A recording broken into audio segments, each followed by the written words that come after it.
Good evening, and my name is Sione Finau.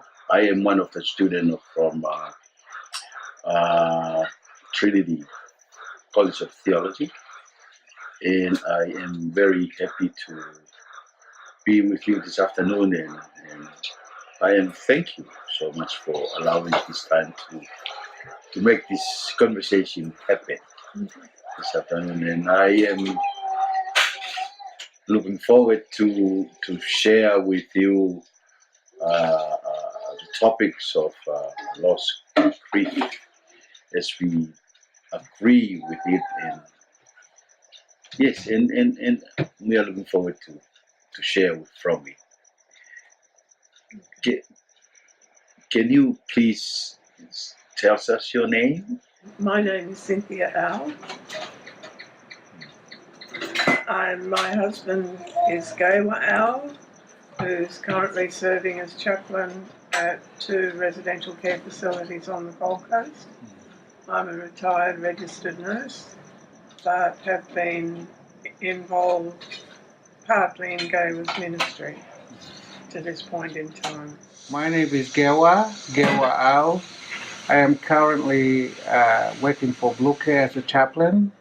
I have 2 facilities that I oversee, one at Labrador, Blue Care Labrador, and also one at Woodlands Aged Care Facility. Um, as well as looking after and providing pastoral and spiritual care, I also get referral from the community nurses to go and visit residents who are out in the community who would want to talk about issues that they face. So that's the sort of thing that I do.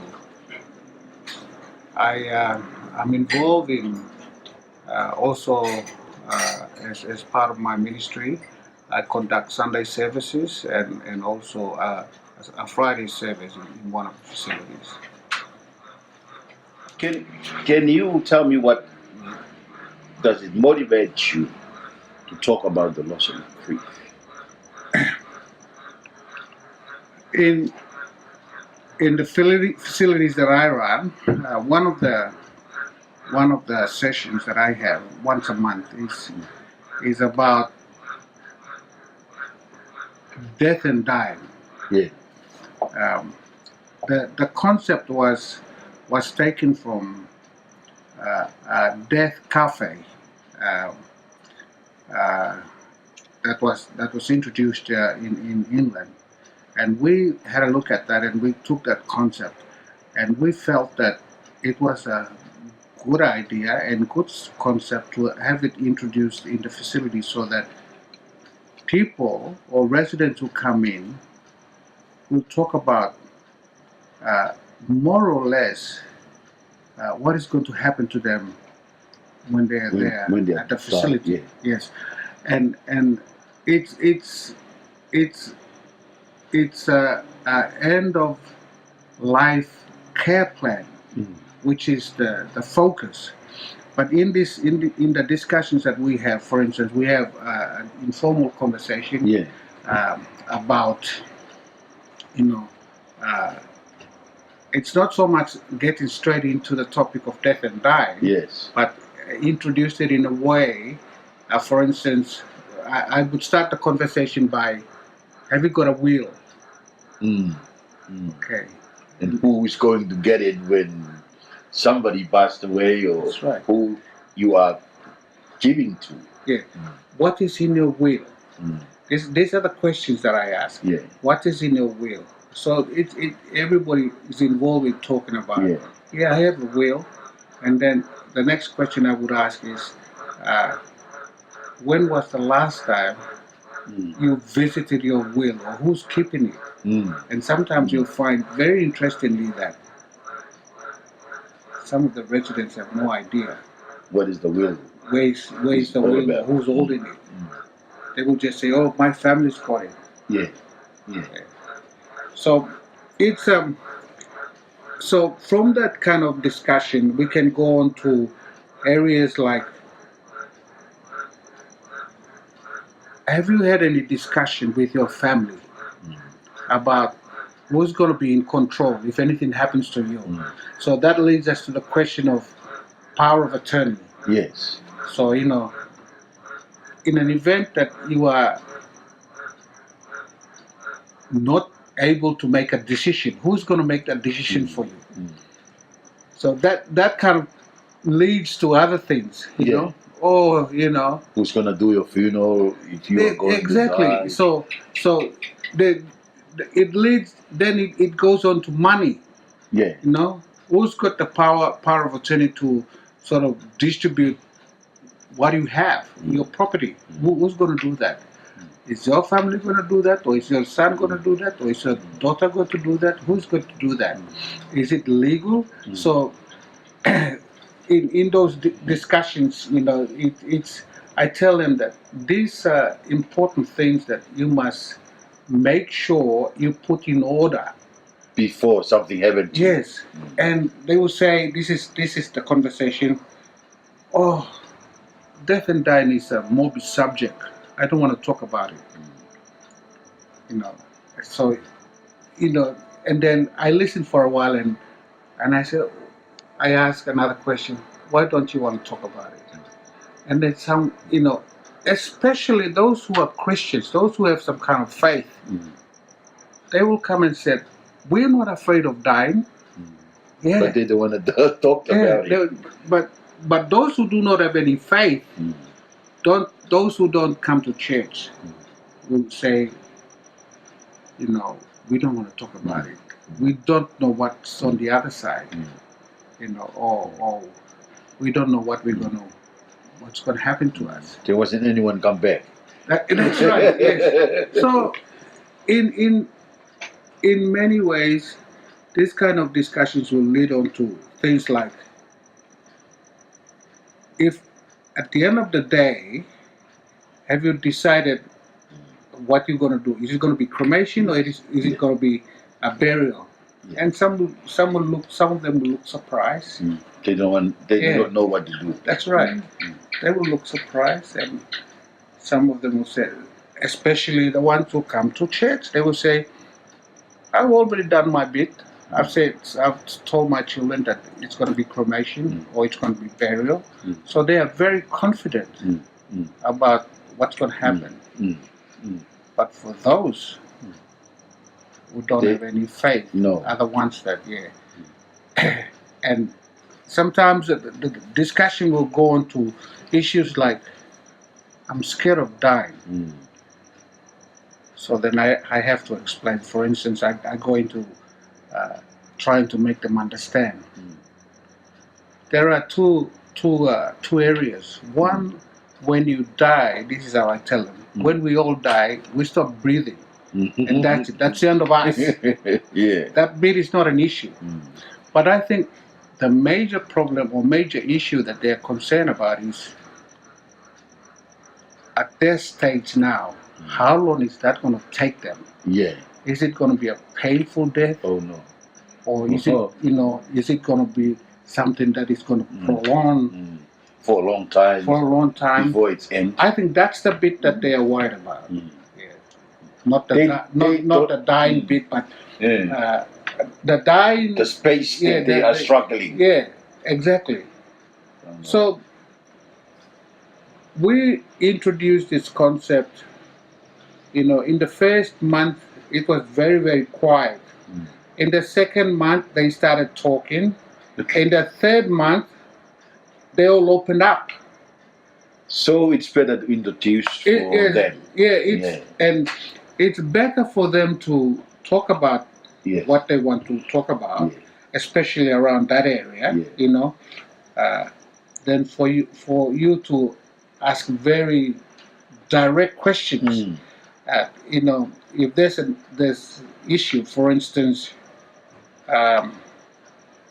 one of the things I ask is, who do you trust in your family? So they said, "Oh, I trust my daughter," or "I trust my son," and some of them will say, "I don't want to have anything to do with them." I don't trust anyone. And then that will lead to other questions. questions of money. Who do you Yes, trust? Yes. Because that's the end of That's the end of the story.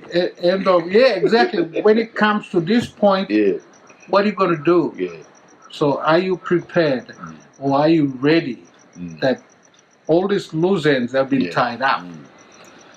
It's a topic that not many, even nurses and carers want to come and listen because they want to understand what it is. Death and dying is a topic it's a very complex one. It is very complex. Yeah. I never, and I do not want to say with somebody's, maybe at the last minute of everything, Yeah, and then we just share a little bit of it. yeah, It is painful anyway yeah, to share with me. yeah. So in that case, how can we manage the loss and grief in biblical perspective? In when we talk about um, as far as the biblical context is concerned, sometimes they will come and say, I have great faith. This is the church people, you know. But every now and then I would give them a verse to think about, like I think it's John 14 where it says, in my room there are many mansions. Yeah. I am going to go and prepare a place Fair for you. place. Yeah. And if it was not true, Mm. I wouldn't tell you. Yeah. So and then our faith is based on this belief that one day Christ is going to come That's our back. hope, isn't That's it? our hope. Yeah. That's what we live for. That's the hope that we live. So I think we also make sure that I think sometimes it is not the answer they are looking for. No, Yeah. it's not always the case. No, it's not always the case. Because sometimes they will say, "Why is this happening to me?" Yeah. Yeah. And how do you answer that question? This is where sometimes we get in trouble trying to explain things. Sometimes I make reference to Isaiah 55. Yeah. Yeah. God's ways are much higher than anyone, than the human.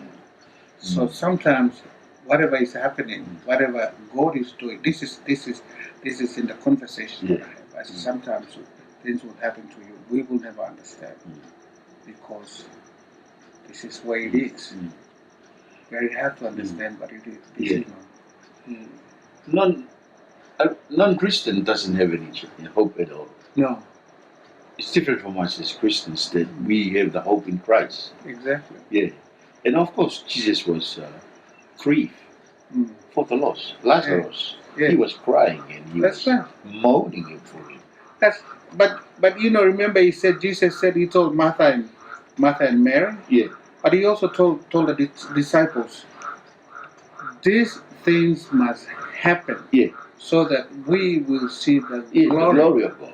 Exactly. And that's why Jesus never went and but he arrived late. But he just wanted to go and do his own thing in his own time. His own time. Yeah. So sometimes as humans we think we want it to happen now. Yeah. Yeah. But God's got God's time is different from ours. Yeah. What do you think? Yeah, from a Western perspective, and also from what it was like back in my generation. I'm talking the 60s when I graduated as a young nurse. And death and dying was a pretty brutal process because we had big wards. We had 40, 45 people in a ward. So if someone came in and they were terminal or dying, basically they did it on their own. It was a long journey, or maybe a quick journey if they were lucky. But no one had the time to sit by their bedside. Nobody had time to really spend time with any family. In fact, most people, if they knew a a relative was dying really didn't come and visit very often. We had no people allowed to stay in the ward as you do in different cultures. So it was a very, very lonely experience. We had no training, or during our training there was nothing mentioned about how we were to deal with the dying process on a personal level. I know from my own experience it was never talked about in my household. I don't think I saw my first funeral until I was about 30 or something. I never accompanied my parents to a funeral. It was just something that was seen and done and not talked about. It was only in the latter stages of my career, when I was doing a lot of community work with Aboriginal, Torres Strait Islanders and Papua New Guineans, that I actually saw the openness about people dying. And it was quite a shock to me because I don't cry very easily. And when it was attending big funerals and everybody around me was crying and sobbing, and it was quite difficult to deal with. But when you understand what another culture's approach to dying as well, not only to the burial, but the dying process where everybody's there, the family's there. There's always somebody at the person's bedside, and it's a journey for everybody, not just the one person. But so I learned a lot through those experiences. Having worked in aged care for 10 years, it became the process was developing a little bit better in terms of management, apart from all the administrative requirements that now go with the process of ending your life. There still exist stumbling blocks within the nursing profession. We have such a mix of secular and Christian people from other cultures. Christianity, unfortunately, is fading a little bit these days, but there is always somebody there, a Christian, in the area that the person can access. And getting off the track here a little bit. The biggest issue, aside again from the administrative, is the process of dying, and a lot of people are extremely concerned about how they are going to die, whether they are going to be in extreme pain and suffer for a long period of time. That is deeply concerning, and it is up to the nursing staff. These days there are processes in place in consultation with families to enable the process of dying to be pain-free and comfortable and retain a person's dignity. Yes, thank you very much for your time, Dr. Kewa. I appreciate it, and your wife. And I wish you all the best on your ministry, and hopefully we will still keep on contacting. Thank you so much.